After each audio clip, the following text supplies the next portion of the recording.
This training has information about how to support a student who needs support at school because of disability. This information applies to students who have a Section 504 plan or an individualized education program, an IEP.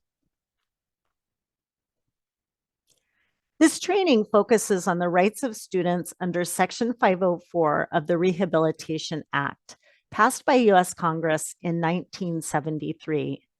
Those protections apply to students with Section 504 plans and IEPs.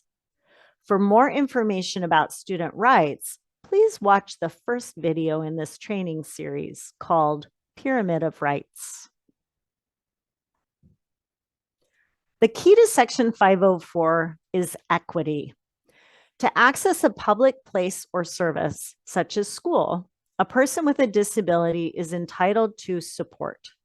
When a person's needs are accommodated, their opportunity better matches what is available to everyone because support makes it workable. It's important to understand that when a person with a disability is asking for accommodations, they are not asking for special favors. They're asking for their rights to be upheld. Denial of disability rights is discrimination, which is a violation of civil rights. Section 504 protections are upheld through accommodations, modifications, assistive technology, specific services, for example, nursing, aids that might be a human supporter or something else, and more. The key is that supports are individualized and built to support equity. Keep in mind that equity doesn't mean equal. Accommodations and supports make access equitable when they meet specific needs. In the picture on this slide, on the right, it's marked equity. In that picture, all three children have a way to see a ball game over a fence. The tall boy doesn't need any help. The shorter girl needs 2 boxes, and the child in the wheelchair needs a ramp. Now they all can watch the game. In the picture on the left, a box of the same size for each child doesn't support them individually. An equal offer of help does not support equity. A ramp is a good metaphor for any disability. What is the ramp, for example, when a child struggles to read, participate with friends at lunch, or contribute to a group science project? Some accommodations require thoughtful and creative problem solving. The key to equity is focusing on the individual's abilities and needs. A person is eligible for the protections of Section 504 if there is a disability that impacts a major life activity. The law is intentionally broad so that anyone with a common or unusual disability is protected if life is significantly impacted. Listed on this slide is a short list of life activities: learning, reading, breathing, talking, eating, walking, toileting, socializing, thinking, attention, participation. The list is endless. If someone's life is impacted by disability, they have the right to accommodations and support, so their opportunities are not limited by disability. Here's a simplified way to think about what Section 504 protects. If a child with an identified disability needs something to access what non-disabled students access without support, then not serving that identified need is discrimination. The right to be accommodated includes all areas of school: classrooms, lunchrooms, buses, sports, school dances, every space, activity, or opportunity that is available for all the school's children counts. Accommodations can support a student's inclusion in general education. They also might support equitable access to a learning concept, a social situation, or a physical space. Accommodations enable students with disabilities to be included in spaces with their non-disabled peers to the maximum extent that is appropriate for them. Remember that special education is a service, not a place. If supplementary aids and supports enable the student to access the general education classroom, then the school is responsible to serve them there in the least restrictive environment, often shortened to LRE. Here are a few examples of accommodations. A daily check-in or check-out with a champion. A champion is a trusted person who is there to uplift the student and doesn't discipline. Seating in a quiet area when reading with text-to-speech. This could be a game changer for a student with dyslexia. Snacks from home available during morning and afternoon recess. Remember that the family isn't asking for special favors, but to have their child's needs met. Do not call on student to respond orally during group instruction. Think of a child who is painfully shy or may have selective mutism. Shorten math assignments, odd-numbered problems. This may be a modification for a student with reduced stamina or attention struggles. Student can place yellow card on desk to leave class. A child who needs to take a break might be intimidated to ask out loud. Access to zones of regulation corner at all times. The IEP team sometimes needs to take a child's perspective and make sure they will be able to self-advocate for their needs to be met. The accommodations can be further customized by referencing a nursing plan or a behavior plan.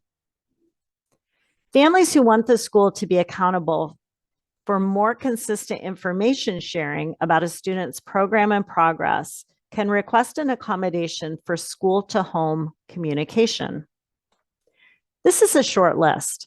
Families and schools can work together to speak in detail about an individual student's strengths and needs to provide individualized accommodations and modifications.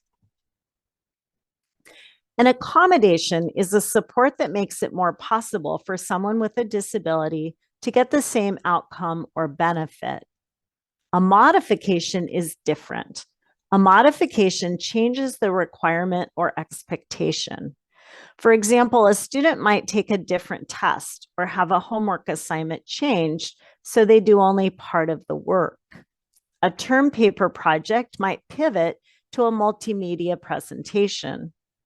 Modifications can be individually designed and written into a Section 504 plan or an IEP. Take a moment to pause and consider whether there is an individualized accommodation or modification to support a student that you know. Take a moment to write a note if you think of something that you want to remember later. When you finish watching this video, take a look at the IEP or Section 504 plan and make notes about any areas that you think need work or further discussion. As you read through your students' documents, notice if more time is one of the accommodations. This is a common accommodation that might be replaced by a modification instead. A student who struggles to read or write might need more time to get the work done. It's also possible that being accommodated with extra time could create stress and anxiety. More time to get more and more work done might mean the work piles up as time marches on. A modified set of expectations might better serve some students. Families and schools can discuss which supports are best suited to a specific student. Keep in mind that accommodations and modifications are part of a Section 504 plan or an IEP.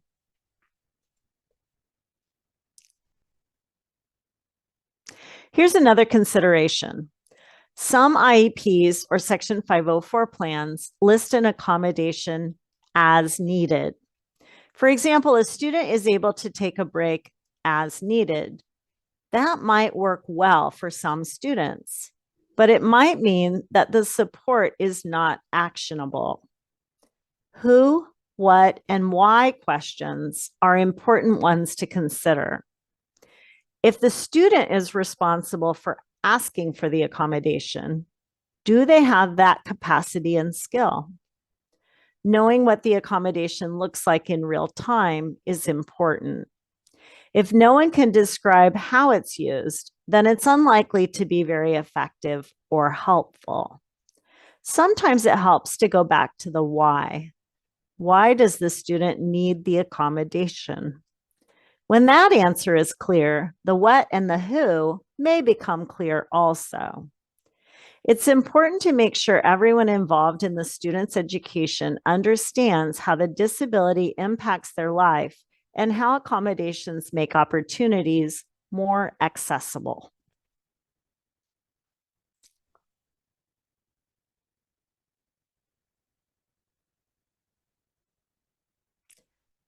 An accommodation that schools and families might discuss is text-to-speech. This phrase can mean different things for different students. If a student's disability is slowing down their ability to read and write, they may also be having a difficult time accessing grade level work. Access to audible books might help them participate in knowledge areas that their typical classmates are learning. Access to audible books can be an accommodation. Families can ask if their school subscribes to a service such as Bookshare to provide audible formats for literature, textbooks, and more. There are computer applications that can read what's on the screen. That accommodation is called text-to-speech. Computers also can listen and record what a student says out loud. That would be an accommodation for speech to text to support a student's writing. Access to grade level work to the maximum extent appropriate based on the needs and strengths of the student is the responsibility of the school. A discussion about how technology might support the grade level access to learning can be a game changer for some students. Pave provides a training video about supporting student literacy with text-to-speech technology. Type literacy into the search bar at wapave.org to find that resource. This slide shows a sample grid from the state's recommended format for a Section 504 plan. The accommodations page on a sample IEP is similar. The Office of Superintendent of Public Instruction, OSPI, includes this among model forms on its website, which is k12.wa.us. This guidance makes clear that the plan should list all accommodations, related aids, and services that are needed to enable a student to participate in and benefit from education. The state guides schools to include supports related to instruction, learning environment, behavior, social skills, accessibility, health, and more. The third column encourages the school to list when the accommodation aid or service is needed and includes an asterisk to encourage anyone writing this plan to be specific. I'll quote from this state guidance, which says, rather than as needed, specify when the student needs a specific accommodation based on evaluation data. Instead of preferential seating, for example, clearly describe where the student should sit. OSPI provides a downloadable 5-page handout with more information about Section 504 process and student rights. Included are instructions for schools to follow a 3-step process when developing a 504 plan for a student: refer, build a team, and evaluate.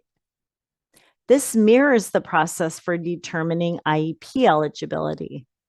In either case, a person with knowledge of the student makes a referral, and a team gets together to consider the student's strengths and needs and how to proceed with an evaluation. The evaluation provides invaluable data for development of services, including accommodations, modifications, and assistive technologies or other aids and supports that can serve a student's needs and support equity. I hope this training helps you understand what you might do next if you are helping a student with a disability. Pave is here to help if you have further questions.